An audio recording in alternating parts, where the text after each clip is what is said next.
آپ نے لکھا اس مقام کے اوپر، آپ فرماتے ہیں کہ یاد رکھو کہ اگر تم اس طرح کرو گے کہ سستی کرو گے، یعنی تدابیر اختیار کرنے کے اندر آپ سستی کریں گے اور پھر اس طرح ہوگا کہ آپ ہار جائیں گے، تو یہ آپ کی ہار نہیں ہے، یہ حق کی ہار ہے، ٹھیک ہے؟ یعنی آپ چونکہ حق کے اوپر ہیں، لہٰذا یہ ایک جماعت کی شکست نہیں ہے، یہ حق کی شکست ہے، اور اگر آپ تدابیر کو اختیار کریں گے، حق کے اوپر ہیں اور ساتھ تدابیر کو اختیار کریں گے، آپ جیت جائیں گے، تو یہ حق کی جیت ہے۔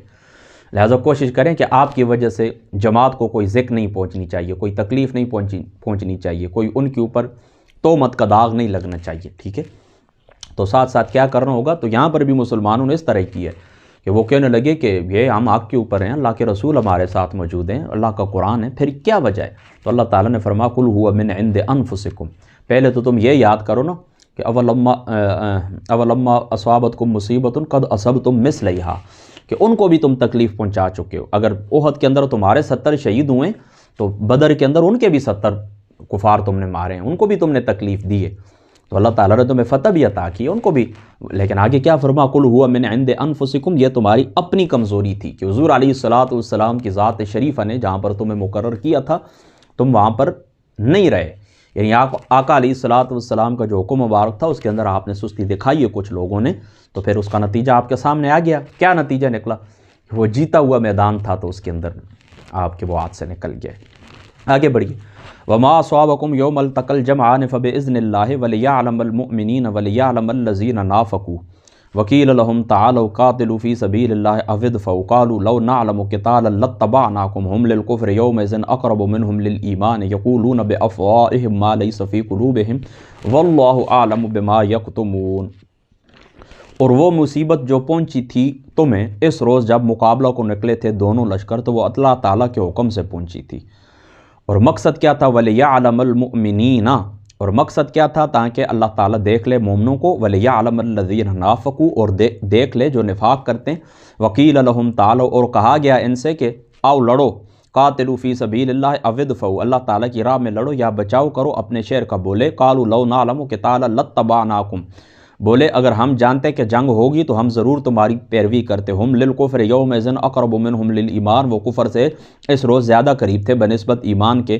یقولون بافواہہم، کہتے ہیں اپنے منہ سے ایسی باتیں، ما لیس فی قلوبہم، جو نہیں ہیں ان کے دلوں میں، واللہ اعلم بما یکتمون، اور اللہ تعالیٰ خوب جانتا ہے جسے وہ چھپاتے ہیں۔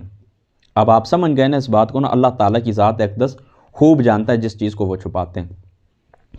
یہ یاد رکھیں کہ منافقین کو اس جنگ کے اندر جس وقت شرکت کی دعوت دی گئی، ان کا نفاق ابھی تک چھپا ہوا تھا، تو ان کو جس وقت شرکت کی دعوت دی گئی کہ آپ بھی ہمارے ساتھ شریک ہوں، تو انہوں نے کہا کہ اپنے سے 4 گنا مسلح، یعنی ہمارا جو تعداد ہے اس سے 4 گنا زیادہ وہ مسلح ہیں اور ساز و سامان سے لیس ہیں، ان کے ساتھ تو لڑائی کرنا کیا ہے؟ ان کے ساتھ تو لڑائی کرنا ایسا ہے کہ جس طرح اپنے آپ کو ہلاکت کے اندر ڈالنا ہے، ٹھیک ہے؟ اپنے آپ کو ہلاکت کے اندر ڈالنا ہے، تو یہ تو ہم اپنے آپ کو کبھی بھی ہلاکت کے اندر نہیں ڈالیں گے۔ تو یہ مسلمانوں کے ساتھ جنگ میں شرکت سے پہلوتئی کی اصل وجہ ان کا نفاق تھا جسے وہ اپنے دل میں چھپائے ہوئے تھے، دوسری ساری باتیں تو وہ ملمہ سازی کے طور کے اوپر کہتے تھے۔ تو یہ ان کے نفاق کی کھلی ہوئی علامت ہے، بہت ہی کھلی ہوئی علامت ہے، ٹھیک ہے؟ آپ اس بات کو سمجھ گئے نا، اس کے اندر کوئی بھی مشکل بات نہیں ہے۔ اللہ تعالیٰ فرماتے ہیں یہ کفر سے قریب ہے بنسبت ایمان کے، کفر کے یہ زیادہ قریب ہے۔ الذین قالوا لاخوانہم، جنہوں نے کہا اپنے بھائیوں کے بارے میں، وقعدوا لو اطاعونا ما قتلوا قل فادرؤوا عن انفسکم الموت ان کنتم صادقین، اپنے بھائیوں کے بارے میں حالانکہ بہت گھر بیٹھے تھے کہ اگر وہ ہمارا کہا مانتے تو نہ مارے جاتے، آپ فرمائیے ذرا دور تو کر دکھاؤ اپنے آپ سے موت کہ اگر تم سچے ہو، اگر تم سچے ہو، یعنی اگر تم اتنے ہی زیرک ہو، اتنے ہی دانا ہو، تو اس طرح کرو کہ یہ جو موت ہے، یعنی آپ یہ کہتے ہیں نا کہ وہ میدان کے اندر نہ جاتے تو ہمارے ساتھ ہی بیٹھے رہتے، گھر کے اندر خود بیٹھے ہوئے ہیں، وہ کہتے وہ بھی نہ جاتے ہمارے ساتھ بیٹھے رہتے تو کبھی بھی اس طرح ان کو تکلیف نہ ہوتی، نہ قتل کیے جاتے، نہ شہید کیے جاتے۔ تو اللہ تعالیٰ نے کیا فرما، اے میرے محبوب محمد مصطفیٰ صلی اللہ تعالیٰ علیہ وآلہ وسلم، آپ ان سے فرمائی قل فادرؤوا عن انفسکم الموت ان کنتم صادقین، آپ اس طرح کریں اپنے آپ سے موت کو، اگر تم سچے ہو تو ذرا دور کر کے دکھا دیں۔ یعنی موت ظاہری سی بات ہے کہ میدان جنگ کے اندر جانے کا نام موت تو نہیں ہے، موت وہاں تو نہیں ہے، موت وہاں تو نہیں، موت تو آئے گی ولو کنتم فی بروج مشیدہ، اور بڑے بڑے قلعوں کے اندر آپ بیٹھ جائیں، بڑے بڑے وہ کیا کہتے ہیں کہ محلوں کے اندر آپ بیٹھ جائیں، جس وقت آپ کا وقت مکمل ہوگا تو آپ کو موت آ جائے گی۔ ذرا موت کو آپ دور کر کے دکھائیں۔ قل فادرؤوا عن انفسکم الموت ان کنتم صادقین۔ یہاں پر وہ لوگ بھی جو دوسرے ہیں نا، اللہ تعالیٰ کے وجود کے اوپر یقین نہیں رکھتے، ایتھیسٹ ہیں، ان کو بھی چاہیے کہ وہ اس کا بھی کچھ بندوبست کریں۔ وہ سارا کہتے ہیں نا سب کچھ تدبیر کے ساتھ چل رہا ہے اور ہم بلیور آف سائنس ہے، تو تھوڑا اس کے اوپر بھی توجہ دیں اور اپنے آپ سے موت ذرا دور کریں۔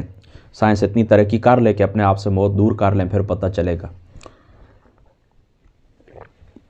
آگے شہداء احد کے متعلق اللہ تعالیٰ فرماتا ہے وَلَا تَحْسَبَنَّ الَّذِينَ قُتِلُوا فِي سَبِيلِ اللَّهِ أَمْوَاتًا، اور ہرگز یہ خیال نہ کرو کہ وہ جو قتل کیے گئے اللہ کی راہ میں وہ مردہ ہیں، بل احیاء عند ربهم يرزقون، بلکہ وہ زندہ ہیں اپنے رب کے ہاں، اپنے رب کے پاس، اور رزق دیے جاتے ہیں۔ فرحین بما آتاہم اللہ، شاد ہیں، خوش ہیں ان نعمتوں سے، بما آتاہم اللہ من فضلی، ان نعمتوں سے جو عنایت فرمائی ہیں اللہ تعالیٰ نے اپنے فضل سے، وَيَسْتَبْشِرُونَ بِالَّذِينَ لَمْ يَلْحَقُوا بِهِمْ، اور خوش ہو رہے ہیں بسبب ان لوگوں کے جو ابھی تک نہیں آ ملے ان سے، من خلفہم، ان سے پیچھے رہ جانے والوں سے، اللہ خوف علیہم ولا ہم یحزنون، بسبب ان لوگوں کے جو ابھی تک نہیں آ ملے ان سے، ان کے پیچھے رہ جانے والوں سے، کہ نہیں ہے کوئی خوف ان پر اور نہ وہ غمگین ہوں گے۔ یستبشرون بنعمت من اللہ وفضل وان اللہ لا یضیع اجر المؤمنین، خوش ہو رہے ہیں اللہ کی نعمت اور اس کے فضل پر، اور اس پر کہ اللہ تعالیٰ ضائع نہیں کرتا اجر ایمان والوں کا۔ اللہ اکبر۔ یہاں پر بھی آپ نے سادی سی بات یاد رکھنی ہے کہ یہ بہت بڑی دلیل ہے۔ کس کی دلیل ہے؟ دلیل ہے شہداء کی زندگی کے اوپر۔ اللہ تعالیٰ کی ذات اقدس نے ان کو زندگی عطا فرمائی ہے۔ البتہ ان کی جو زندگی ہمارا جو فہم ہے، ہمارا جو ادراک ہے، اس سے یہ ورا ہے، اس سے بڑی دور ہے۔ لیکن یہ بات آپ نے یاد رکھنا ہے کہ کوئی چیز اگر ہماری سمجھ سے بالا تر ہے، ہماری سمجھ کے اندر وہ چیز نہیں آتی، تو اس کا مطلب یہ نہیں ہے کہ وہ چیز موجود ہی نہیں ہے، وہ چیز موجود ہے۔ دیکھیں آپ روح کو دیکھ لیں، روح کو ہم نے دیکھا ہے، آج تک یہ ایک چھپی ہوئی چیز ہے۔ اور بھی کئی حقائق ہیں کہ جن اس ترقی یافتہ دور کے اندر بھی، جدید ٹیکنالوجی کے دور کے اندر، یہ جب سائنسی ترقی عروج کے اوپر ہے، تو بہت ساری باتیں جن کا وجود ہمارے آنکھوں کے سامنے نہیں ہے نا، وہ باتیں ہماری عقل کے اندر آ سکتی ہیں، لیکن ہم اس کو تسلیم کر رہے ہیں۔ اب روح کے وجود کے متعلق دیکھیں نا، روح کا معاملہ آج تک کوئی سائنس حل نہیں کر سکی، کتنی ترقی ہو گئی لیکن اس کے باوجود اس روح کے متعلق کوئی فیصلہ کن بات نہیں کر سکا۔ یہ اللہ تعالیٰ کے رازوں میں سے ایک راز ہے نا، یسألونک عن الروح قل الروح من امر ربی۔ اے محبوب محمد مصطفیٰ صلی اللہ تعالیٰ علیہ وآلہ وسلم، یہ آپ سے روح کے متعلق سوال کرتے ہیں، آپ ان سے فرمائیے کہ روح امر ربی ہے۔ بسم اللہ۔ بس اللہ تعالیٰ کی ذات اقدس نے فرما دیا نا کہ شہید زندہ ہیں، تو بس سادی سی بات ہے، شہید زندہ ہیں، ہم ان کو زندہ تسلیم کرتے ہیں۔ اللہ تعالیٰ کا فرمان سچ ہے۔ اب ان کی زندگی کیسی ہے یہ ہمارے فہم سے دور ہے۔ ہمیں اللہ تعالیٰ کی ذات اقدس نے کیا فرما دیا؟ فرما ان کو مردہ کہنا تو بڑی دور کی بات ہے، وَلَا تَحْسَبَنَّ الَّذِينَ، انہیں مردہ خیال بھی نہیں کرنا، انہیں مردہ خیال بھی نہیں کرنا۔ حضرت ابن عباس رضی اللہ تعالیٰ عنہ آپ سے مروی ایک روایت ہے کہ حضور سید عالم صلی اللہ تعالیٰ علیہ وآلہ وسلم آپ نے فرمایا، جب تمہارے بھائی احد میں شہید ہوئے، اللہ تعالیٰ نے ان کی ارواح کو سبز پرندوں کے قالب عطا فرمائے۔ ان کی جو ارواح ہیں تو سبز پرندوں کے قالب اللہ تعالیٰ نے ان کو عطا فرمایا۔ یہ یاد رکھیں کہ یہ سبز پرندے والی یہ جو روایت ہے نا، اس میں آپ نے یاد رکھنا ہے کہ سبز پرندے جو تھے نا وہ اس روح کے لیے بے منزلہ قالب کے تھے، یعنی روح ان کے اندر سوار ہے۔ بس سادی سی بات یہ یاد رکھنا، سبز پرندے اور شہداء کی جو روح ہیں نا، تو وہ روحیں ان سبز پرندوں کے اوپر سواری کرتی ہیں۔ وہ جنتی نہروں پر سیر کرتے پھرتے ہیں، جنتی میوے کھاتے ہیں، طلائی قندیلیں جو زیر عرش معلق ہیں ان میں رہتے ہیں۔ جب انہوں نے کھانے پینے رہنے کی پاکیزہ عیش پائے تو کہا کہ ہمارے بھائیوں کو کون خبر دے کہ ہم جنت میں زندہ ہیں، تاکہ وہ جنت سے بے رغبتی نہ کریں اور جنگ سے پیچھے نہ رہ جائیں۔ یعنی وہ کہتے ہیں کہ اب اس طرح ہو کہ ہمارے پچھلوں کو بھی، یعنی اللہ تعالیٰ نے احد والوں کو جنت کے اندر یہ نعمتیں عطا فرمائی ہیں۔ تو اب کیا کہنے لگے؟ وہ کہنے لگے کہ اب اس طرح ہو کہ وہ جو ہمارے بھائی ہیں نا، پیچھے جو رہ گئے ہیں جنگ کرنے والے، انہیں بھی ان نعمتوں کا پتہ چلنا چاہیے۔ یہ اللہ تعالیٰ نے اس کا ذکر فرمایا ہے، انہیں بھی ان نعمتوں کا پتہ چلنا چاہیے کہ کیا کیا یہاں پر اللہ تعالیٰ نے ہمارے لیے تیار کر رکھا ہے، تاکہ ان کا عقیدہ آخرت مضبوط ہو اور میدان جہاد سے وہ پیچھے نہ ہٹے۔ تو اللہ تعالیٰ نے فرمایا کہ میں نے تمہاری خبر پہنچاؤں گا۔ اللہ تعالیٰ نے کیا فرمایا؟ میں نے تمہاری خبر پہنچاؤں گا۔ تو پھر آپ سنیں نا، فرحین بما آتاہم اللہ من فضلہ، وہ ان سے جو نعمت اللہ تعالیٰ نے ان کو عطا فرمائی ان سے بڑے خوش ہیں۔ وَيَسْتَبْشِرُونَ بِالَّذِينَ لَمْ يَلْحَقُوا بِهِم مِّنْ خَلْفِهِم، اور خوش ہو رہے ہیں بسبب ان لوگوں کے جو ابھی تک نہیں آ ملے ان سے، ان کے پیچھے رہ جانے والوں سے، یعنی جو ہمارے پیچھے رہ گئے نا ان کو خبر ملنی چاہیے۔ اللہ خوف علیہم ولا هم يحزنون یستبشرون بنعمت من اللہ وفضل وان اللہ لا یضیع وان اللہ لا یضیع اجر المؤمنین۔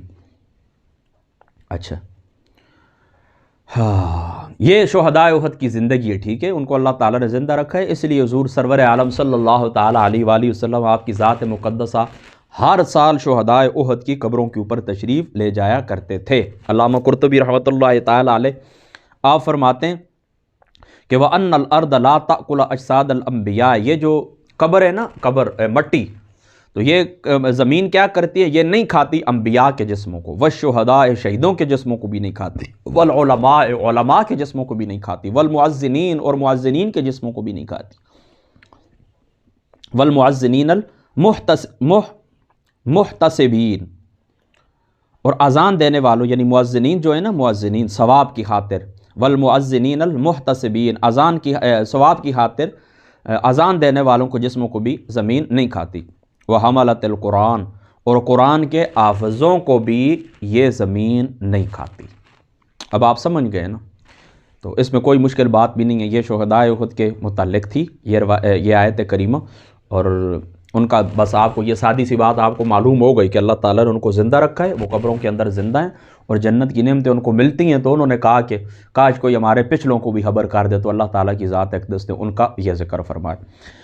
الذین استجابوا للہ والرسول من بعد ما اصابهم القرح للذین احسنوا منہم واتقوا اجر عظیم، جنہوں نے لبیک کہا اللہ اور رسول کی دعوت پر، اس کے بعد کہ لگ چکا تھا انہیں گہرا زخم، ان کے لیے جنہوں نے نیکی کی ان میں سے اور تقوی اختیار کیا، بڑا اجر عظیم ہے۔ سبحان اللہ۔ یہ دیکھیں وہ لوگ تھے جو شہدائے احد کے اندر آئے تھے، شہدائے احد کے اندر آئے تھے، تو یہ اس طرح ہوا کہ یہ جو ابو سفیان تھا، تو یہ چونکہ احد کا میدان بھی یہ ادھورا چھوڑ کے چلا گیا تھا، مطلب اس کی کوشش یہ تھی کہ اب چونکہ مسلمان زخم کھا چکے ہیں، لہذا اب انہیں بالکل نیست و نابود ہی کر دینا چاہیے، ختم ہی کر دینا چاہیے، تو اس کی تمنا یہ تھی۔ تو اس کے دل کے اندر یہ بات بار بار آ رہی تھی کہ میں اس ادھوری مہم کو مکمل کروں۔ تو یہ جب روحا کے مقام کے اوپر پہنچا نا ابو سفیان رضی اللہ تعالیٰ، چونکہ اب تو وہ صحابی ہیں، اسلام قبول کر چکے، تو اپنی مہم کو ادھورا چھوڑنے کے اوپر انہیں سخت ندامت ہوئی، اور انہوں نے یہ فیصلہ کیا کہ آپ واپس جائیں گے اور مسلمانوں کا وہ تھکا چور جسم ہے ان کا اور زخم لگے ہوئے ان کو، تو ان کو کیا کریں گے، جا کر ختم کر دیں گے۔ تو یہ خبر نبی پاک صلی اللہ تعالیٰ علیہ وآلہ وسلم آپ کی ذات اقدس کو دی گئی، تو حضور علیہ السلام کی ذات اقدس نے اپنے صحابہ کو حکم دیا کہ آپ چلیں، پیش قدمی کریں، آگے دشمن کا سامنا کرنا ہے۔ تو حضور علیہ السلام کی ذات اقدس نے پیش قدمی کو حکم بھی دیا، اور ساتھ یہ بھی فرمایا کہ اس میں وہی لوگ ہمارے ساتھ جائیں گے کہ جو لوگ ہمارے ساتھ احد کے اندر گئے تھے۔ تو حضور علیہ السلام کے وہ صحابہ پاک تھے، تو ان کا جسم مجروح ہو چکا تھا، زخمی ہو چکا تھا، اس کے باوجود بھی تھکے مارے پھر وہ اس طرح دوبارہ تیار ہو گئے حضور کی ذات اقدس کے ساتھ جانے کے لیے۔ دیکھیں نا، بندے ہیں نا، بشارے ہیں نا، آخر اپنی طرف بھی انسان کو سوچنا چاہیے کہ دیکھیں ہم سفر سے واپس آتے ہیں تھوڑی سی دیر کے لیے، کیا ہماری حالت تو یہ ہوتی ہے، گھر کے اندر ہم اپنے جو گھر سے بیٹھتے ہیں اپنی گاڑیوں کے اندر اور سفر کرتے ہیں، پھر اپنی ضرورت پوری کر کے گھر آتے ہیں، تو کیا حالت ہوتی ہے۔ ایمانداری بات بتاؤں، کئی دفعہ تو مجھ سے، میں بھی اللہ کو سامنے رکھ کے کہتا ہوں، فرض نماز رہ جاتی ہے تھکاوٹ کی وجہ سے، قضا ہو جاتی ہے کہ چلو تھوڑا ٹھہر کے پڑھ لیتے ہیں، بہت تھکے ہوئے، پھر نیند ہی آ جاتی ہے، چلو جی قضا ہی ہو گئی۔ تو پھر خود سوچیں، وہ بھی بندے بشار تھے نا رسول اللہ کے صحابہ، ان کے بھی کاروبار تھے، ان کے بھی معاملات تھے، ان کی بھی زمینیں تھیں، فصلیں تھیں، بال بچوں والے تھے، بیویوں سے بچوں سے محبت کرنے والے تھے۔ تو ہاں آپ خود اس بات کو سوچیں کہ زخم لگ چکے ہیں، 70 بندے شہید ہو گئے ہیں، کسی کے والد چلے گئے ہیں، کسی کا بیٹا چلا گیا، کسی کا سواق چلا گیا ہے، لیکن اس کے باوجود بھی کوئی پرواہ نہیں۔ الذین استجابوا للہ والرسول من بعد ما اصابهم القرح، اور زخم لگنے کے باوجود بھی جب حضور علیہ السلام کی ذات اقدس نے اعلان فرما دیا کہ چلو اب ابو سفیان کا محاصرہ کرنا ہے، دشمنوں کا محاصرہ کرنا ہے، وہ پھر آ رہے ہیں دوبارہ لڑنے کے لیے، تو لبیک یا رسول اللہ صلی اللہ تعالیٰ علیہ وآلہ وسلم۔ تو اللہ تعالیٰ فرماتا ہے کہ ان کے لیے کیا ہے؟ اللہ تعالیٰ فرماتا ہے اجر عظیم، ان لوگوں کے لیے اجر عظیم ہے۔ سمجھ گئے نا؟ کوئی اس میں مشکل بات بھی نہیں ہے۔ اچھا، اب آگے بڑھنے سے پہلے یہ بھی سن لیں کہ ابو سفیان نے احد سے لوٹتے وقت مسلمانوں کو چیلنج دیا تھا کہ اب آئندہ سال میدان بدر میں ہم تمہارے ساتھ جنگ کریں گے۔ احد سے لوٹتے وقت اس نے کیا چیلنج دیا کہ اب آئندہ سال میدان بدر کے اندر ہم تمہارا سامنا کریں گے، اور حضور نبی پاک صلی اللہ تعالی علیہ وآلہ وسلم آپ کی ذات شریفہ نے اس چیلنج کو قبول فرمایا، اور ابو سفیان 2000 پیدل اور 50 سواروں سمیت بدر کے میدان کی طرف روانہ ہوا، لیکن دل اس کا اتنا مرعوب ہوا کہ آگے بڑھنے کی ہمت نہیں ہوئی۔ اور نعیم ثقفی جو مدینہ کی طرف جا رہا تھا، اس سے وعدہ کیا کہ اگر وہ مسلمانوں کو مدینہ سے باہر نکلنے سے باز رکھے تو وہ اسے 10 اونٹ انعام دے گا۔ جب نعیم مدینہ پہنچا تو اس نے پرزور پروپیگنڈا کرنا شروع کر دیا کہ ابو سفیان بڑے کرو فار سے اس دفعہ بدر کی طرف آئے تو خبردار آپ نے بدر کا رخ نہیں کرنا، اگر تم بدر کا رخ کرو گے تو کیا ہوگا؟ تمہارا نام و نشان بھی مٹ جائے گا۔ لیکن مسلمان کیا کہنے لگے؟ حسبنا اللہ و نعم الوکیل، ہو کوئی ضرورت ہی نہیں، سارے دیوار کو گرا دیے ہوگا، خبردار ڈرنے کی کوئی ضرورت نہیں، حسبنا اللہ و نعم الوکیل۔ اب یہ بات آپ کے ذہن میں آ گئی ہے نا کہ ابو سفیان نے کیا کیا تھا؟ چیلنج دیا تھا کہ آئندہ سال کہاں پر ہمارا سامنا ہوگا؟ بدر کے اندر۔ احد سے جاتے وقت آئندہ سال بدر میں، تو 2000 پیدل اور 50 سوار لے کر بڑی شان کے ساتھ جس وقت وہ آیا ہے نا بدر کی طرف، تو آگے بڑھنے کی ہمت نہیں ہوئی،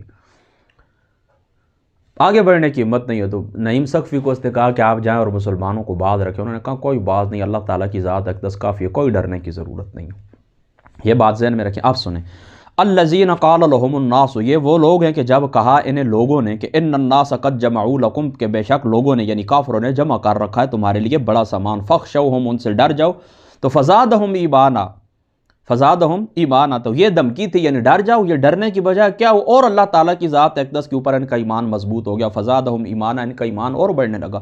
وقالوا حسبنا اللہ ونعم الوکیل، اور انہوں نے کہا اللہ تعالیٰ ہمارے لیے کافی اور وہ بہترین کارساز ہے۔ فانقلبوا بنعمت من اللہ وفضل لم یمسسہم سوء واتبعوا رضوان اللہ واللہ ذو فضل عظیم، اور نہ چھوا ان کو کسی برائی نے، اور پیروی کرتے ہیں رضائے الہی کی، اور اللہ تعالیٰ صاحب فضل عظیم ہے۔ انما ذالکم الشیطان، یہ تو شیطان ہے جو ڈراتا ہے، یخوف، انما ذالکم الشیطان یخوف، یہ تو شیطان ہے جو ڈراتا ہے۔ یہ آیت پھر سن لیں، فانقلبوا بنعمت من اللہ وفضل لم یمسسہم سوء واتبعوا رضوان اللہ واللہ ذو فضل عظیم، کہ یہ لوگ واپس آئے اللہ تعالیٰ کے انعام اور فضل کے ساتھ، نہ چھوا ان کو کسی بھی مصیبت نے، اور پیروی کرتے رہے رضائے الہی کی، اور اللہ تعالیٰ صاحب فضل عظیم ہے۔ انما ذالکم الشیطان یخوف اولیاء، یہ تو شیطان ہے جو ڈراتا ہے تمہیں اپنے دوستوں سے۔ فلا تخافوہم، اللہ تعالیٰ فرماتا ہے نہ ڈرو ان سے، وخافون ان کنتم مؤمنین، اور کیا بلکہ مجھ سے ہی ڈرا کرو اگر تم مومن ہو۔ ولا يحزنک الذین یسارعون فی الکفر، اے جان عالم محبوب محمد مصطفیٰ صلی اللہ تعالی علیہ وآلہ وسلم، ولا يحزنک الذین یسارعون فی الکفر، نہ غمزدہ کریں آپ کو جلدی سے کفر میں داخل ہوئے ہیں، نہ غمزدہ کریں آپ کو جو لوگ جلدی سے کفر میں داخل ہوئے ہیں۔ انہم لن یضروا اللہ شیئا، بے شک یہ لوگ نہیں نقصان پہنچا سکتے کچھ بھی۔ یرید اللہ اللہ یجعل لہم حظا فی الآخرۃ ولہم عذاب عظیم، اللہ تعالیٰ کو کچھ بھی چاہتا ہے اللہ تعالیٰ کہ نہ رکھے ان کے لیے ذرا اس آخرت کی نعمتوں سے، اور ان کے لیے عذاب عظیم ہے۔ یہ اس طرح ہے نا کہ جنگ احد میں مسلمانوں کو جو تکلیف پہنچی تو اس سے کئی منافق کھلے طور پر کفر کا اعلان کرنے لگے۔ منافق تھے، انہوں نے کفر اپنا چھپایا ہوا تھا، کھلے طور کے اوپر اپنے کفر کا اعلان کرنے لگے، اور اسلام کا جو ظاہری نقاب تھا اپنے چہرے کے اوپر انہوں نے ڈالا ہوا تھا، تو احد کے بعد انہوں نے کہا اتار دیا، کیونکہ مسلمانوں کو تکلیف پہنچی تھی۔ اچھا، اور اس کے علاوہ حضور علیہ السلام نے آپ ان کے لیے دعائیں بھی فرماتے رہے، تو یہ اپنے کفر سے چمٹے رہے، اپنے کفر کے اوپر بھی مصر تھے۔ تو اللہ تعالیٰ نے حضور علیہ السلام کو تسلی دی کہ آپ اس طرح کہ آپ غمزدہ نہ ہو، آپ نے سمجھانے کا دعوت کا حق ادا کر دیا ہے۔ تو اس کے باوجود بھی یہ اگر اس طرح کرتے ہیں کہ اتنا اتمام حجت کے باوجود بھی، اتنی صاف ستھری نشانیوں کے باوجود بھی، آپ کی دعوت تبلیغ انذار کے باوجود بھی یہ اگر لوگ باز نہیں آتے تو یہ ان کی اپنی بد نصیبی ہے۔ یرید اللہ تعالیٰ کا ارادہ کیا؟ اللہ یجعل لہم حظا فی الآخرۃ، ذرا سا بھی حصہ ان کا آخرت کی نعمتوں کے اندر نہ ہو، ولہم عذاب عظیم، اور ان کے لیے عذاب عظیم ہے۔ اللہ اکبر۔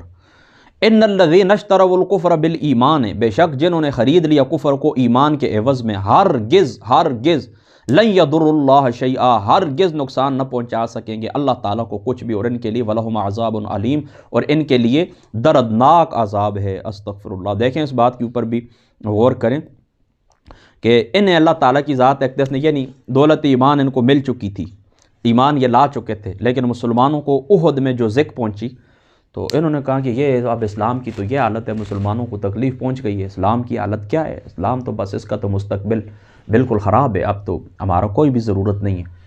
تو انہوں نے اس طرح کیا کہ پھر یہ سلامتی والے راستے سے یہ کفر کی طرف لوٹ گئے، اور کفاروں کے ساتھ جو ان کے تعلقات تھے ان کو دوبارہ انہوں نے بحال کر لیا۔ تو اللہ تعالیٰ نے فرمایا ان لوگوں نے ان الذین اشتروا الکفر بالایمان، انہوں نے ایمان کے بدلے کفر کو کیا کیا ہے، پسند کیا ہے، خرید لیا ہے۔ لن یضر اللہ شیئا، یہ اللہ تعالیٰ کی ذات اقدس کا کچھ نقصان نہیں کرنے والے، ان کے لیے عذاب علیم ہے۔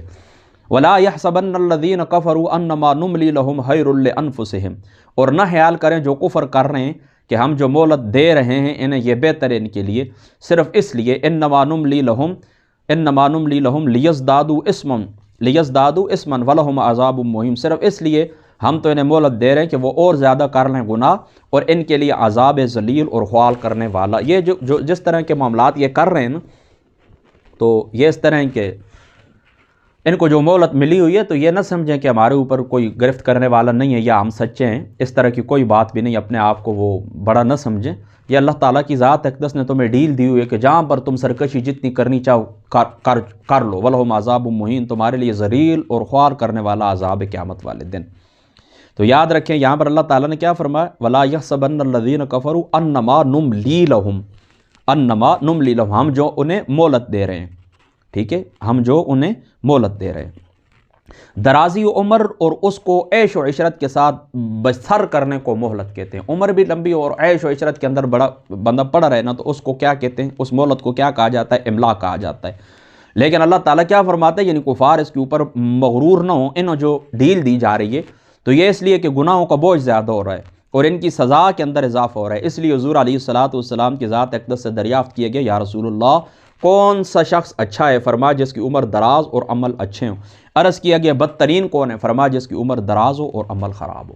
یعنی وہ بندہ اچھا ہے، حضور علیہ الصلاۃ نے فرمایا کہ جس کی عمر دراز ہو اور اعمال اچھے ہوں، اور وہ بندہ برا ہے جس کی عمر طویل ہو اور عمل کیا ہو، خراب ہو۔ ابتدا میں اس طرح ہوتا تھا کہ کئی لوگ زبان سے اسلام کا اقرار کر کے مسلمانوں میں داخل ہو جایا کرتے تھے، اور مسلمان ان کے ساتھ اپنے بھائیوں جیسا سلوک کرتے تھے، لیکن ہر نازک مرحلہ کے اوپر جہاں پر مسلمانوں کو کوئی تکلیف پہنچتی تھی، مصیبت پہنچتی تھی، یہ لوگ خوف و اراض پھیلاتے تھے اور مسلمانوں کی صفوں کے اندر انتشار پیدا کرتے تھے۔ تو اب اللہ تعالیٰ کی ذات اقدس نے چاہا کہ اب منافقوں کو اور مسلمانوں کو بالکل کیا کر دیا جائے، الگ الگ کر دیا جائے۔ اب اس چیز کے اندر علماء کے اقوال ہیں مختلف کہ اللہ تعالیٰ نے ان کو کیسے، منافقوں کو اللہ تعالیٰ نے مسلمانوں سے کیسے الگ کیے، ان کے درمیان تمیز اللہ تعالیٰ نے کس طرح فرمائی۔ یہ پہلے آیت سننے، ما کان اللہ لیذر المؤمنین، نہیں اللہ کی شان کے چھوڑے رکھے مومنوں کو، علی ما انتم علیہ، اس حال پر جس پر اب تم ہو، حتی یمیز الخبیث من الطیب، جب تک الگ الگ نہ کر دے ناپاک کو پاک سے۔ وما کان اللہ لیطلعکم علی الغیب ولکن اللہ یجتبی من رسلہ من یشاء، اور نہیں ہے اللہ کی شان کے آگاہ کرے تمہیں غیب پر، البتہ اللہ غیب کے علم کے لیے چن رہتا ہے اپنے رسولوں سے من یشاء، جسے چاہتا ہے۔ فآمنوا باللہ ورسلہ، سو ایمان لاؤ اللہ پر اور اس کے رسولوں پر، اور اگر تم ایمان لے آئے، وَإِن تُؤْمِنُوا وَتَتَّقُوا فَلَكُمْ أَجْرٌ عَظِيمٌ، اور اگر تم ایمان لے آئے اور تقوی اختیار کیا تو تمہارے لیے اجر عظیم ہے۔ بس اس آیت کو سن لینا۔ اب دیکھیں اللہ تعالیٰ کیا فرماتے ہیں، نہیں اللہ کی شان، ما کان اللہ لیذر المؤمنین علی ما انتم علیہ حتی یمیز الخبیث من الطیب وما کان اللہ، ٹھیک ہے، سمجھ گئے نا اس بات کو نا، کہ اللہ تعالیٰ کی شان، اللہ تعالیٰ کی یہ کہ اللہ کی یہ شان نہیں ہے کہ آپ مومن کو اسی حال کے اوپر چھوڑے رکھے اور یہ پاک اور ناپاک ملے رہیں، نہیں، اب ان کو کیا یمیز الخبیث من الطیب، اور اللہ تعالیٰ اب ان کو کیا کرنا چاہتا ہے، واضح کرنا چاہتا ہے ناپاک کو پاک سے۔ اب اس کے اندر علماء کے اقوال ہیں مختلف، ان کا اختلاف ہے، وہ کہتے ہیں کہ اللہ تعالیٰ کی جو ذات شریفہ ہے تو کس طرح اللہ تعالیٰ کی ذات اقدس نے ان کو الگ الگ کیا ہے۔ تو علماء فرماتے ہیں نمبر 1 ابتلاء اور آزمائش، ایک قول یہ، یعنی ابتلاء اور آزمائش کے اندر جو لوگ پورے اترے، اللہ تعالیٰ نے کوئی آزمائش نازل فرمائی ہے تو اس سے کھرے کھوٹے کی پہچان ہو گئی کہ ناپاک منافق لوگ کون ہیں اور پاک مسلمان لوگ کون ہیں، ایک کول پہ لگے۔ دوسرا، اسلام کو کامیاب کر کے اور باطل کو ڈاؤن کر کے، اسلام کو اللہ تعالیٰ نے کامیاب کیا، باطل ناکام ہو گئے، اس سے نفاق والوں کا نفاق واضح ہو گیا اور اسلام والوں کا اسلام کھل کے سامنے آ گیا۔ دو باتیں ہو گئی۔ اور تیسرا قول یہ کہ اللہ تعالیٰ نے وحی کے ذریعے اپنے محبوب محمد مصطفیٰ احمد مجتبیٰ صلی اللہ تعالیٰ علیہ وآلہ وسلم، آپ کی ذات پاک کو اللہ تعالیٰ کی ذات اقدس نے منافقوں کا علم عطا فرمایا، ٹھیک ہے، یعنی اسلام کو بلند کر کے اور باطل کو سرنگوں کر کے، باطل سرنگو، اس کا سر نیچے ہو گیا، اس سے اللہ تعالیٰ کی ذات اقدس نے پاک کو ناپاک سے جدا کیا، یا پھر ابتلاء اور آزمائش ہے۔ اور تیسرا قول یہ ہے کہ اللہ تعالیٰ کی ذات اقدس نے رسول پاک صلی اللہ تعالیٰ علیہ وآلہ وسلم، آپ کی ذات شریفہ کو اللہ تعالیٰ نے علم عطا فرمایا منافقوں کا۔ اس لیے علامہ بیضاوی رحمۃ اللہ تعالیٰ علیہ، آپ کی ذات شریفہ، علامہ بیضاوی نے حضور علیہ الصلوۃ والسلام کی ذات پاک کی روایت نقل کی، یعنی حضور کا یہ فرمان ہے کہ حضور علیہ الصلوۃ والسلام نے انہ علیہ الصلوۃ والسلام قال عرضت علی امتی وعلمت من یؤمن بی ومن یکفر فقال المنافقون انہ یزعم انہ یعرف ما لم۔ اچھا چلو ٹھیک ہے، حضور علیہ الصلوۃ والسلام نے فرمایا کہ میری امت میرے سامنے پیش کی گئی اور مجھے علم دیا گیا کہ کون میرے ساتھ ایمان لائے گا اور کون کفر کرے گا۔ تو اس وسعت علمی کے اوپر کسی مومن نے اعتراض نہیں کیا، بلکہ منافقین نے عذرائے مذاق کا دعوت تو یہ ہے کہ میں ہر مومن اور کافر کو جانتا ہوں، اور حالت یہ ہے کہ ہم ہر وقت حضور علیہ السلام کے ساتھ رہتے ہیں لیکن انہیں علم تو نہیں ہے۔ تو اللہ تعالیٰ کی ذات اقدس نے یہ آیت نازل فرما دی، اللہ تعالیٰ کی ذات اقدس نے یہ آیت نازل فرما دی۔ تو اس سے کیا معلوم ہوتا ہے؟ اس سے یہ معلوم ہوتا ہے کہ حضور رحمت عالم صلی اللہ تعالیٰ علیہ وآلہ وسلم، آپ کی جو ذات پاک ہے، اللہ تعالیٰ کی ذات اقدس نے آپ کو علوم غیبیہ عطا فرمائے تھے۔ اور اس سے یہ بھی بات معلوم ہوتی ہے کہ حضور علیہ الصلوۃ والسلام کو منافقین کا علم عطا فرمایا، اور اس سے یہ بات بھی معلوم ہوئی کہ حضور علیہ الصلوۃ والسلام کے علم مبارک کے اوپر جو تان کرنے والے لوگ ہیں، وہ تان کرنے والے لوگ کون سے ہیں؟ وہ تان کرنے والے لوگ وہ ہیں کہ جن کو منافق کہا جاتا ہے، اور منافقین جو ہیں وہ حضور علیہ الصلوۃ والسلام کے علم کے اوپر تان کرتے ہیں۔ مسلمان اور صحابہ پاک حضور علیہ الصلوۃ والسلام کی وسعت علمی کو دیکھ کر خوشی کا اظہار فرماتے ہیں، ٹھیک ہے۔ اب اس طرح کرتے ہیں، یہاں پر پہنچ کر بات کو ختم کرتے ہیں۔ آگے چونکہ رہتا ہے تھوڑا، جہاں تک میرا ارادہ تھا کہ میں جاؤں رکوع تک مکمل نہیں، کیونکہ ٹائم ہمارا پورا ہو چکا ہے۔ انشاءاللہ تعالیٰ اگلی جو نشست ہے، یہ جو 2-3 آیات بینات ہیں، ان کی مختصر تفسیر میں بیان کر کے پھر حضور علیہ الصلوۃ والسلام کے جو علوم ہیں ان کے متعلق ہمارا جو نظریہ عقیدہ ہے انشاءاللہ تعالیٰ میں اس کو آپ کے سامنے پیش کروں گا۔ اللہ تعالیٰ عمل کی توفیق عطا فرما، وآخر دعوانا ان الحمد للہ رب العالمین۔